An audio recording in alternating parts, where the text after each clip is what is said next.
好涼爽啊！今日嚟到呢個江沙嘅斗武宮啊，呢個斗武宮係第一擺嚟啊，帶你行一圈先。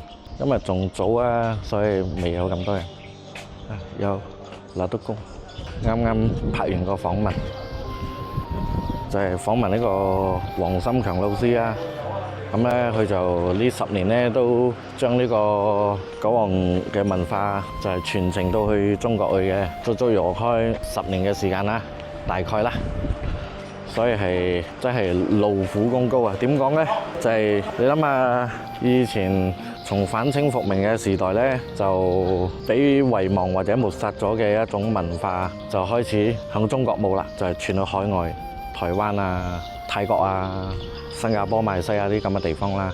都而家咧就係中國覺得呢個文化係好重要嘅，要開放，要吸收翻去，就係將我哋呢度以前出開海外下南洋或者中國周邊呢個家就傳翻嚟，而家傳翻嚟，所以就係我哋呢度馬來西亞嘅九皇爺、九皇爺誕、九皇大帝，所有嘅嘢咧就係有咩嘢傳承翻去嗰度嘅啊，俾我哋知道咧，我哋以前嘅中國人嘅文化、中國人嘅信仰習俗係點樣樣嘅啊。江沙斗武宮。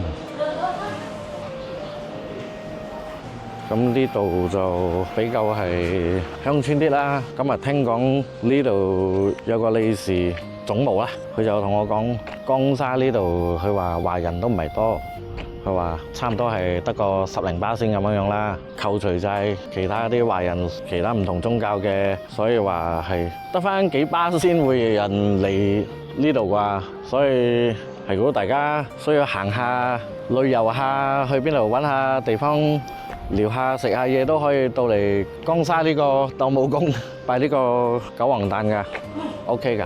嗱，俾你睇下呢度係點樣樣啊？江沙斗武宮九皇大帝。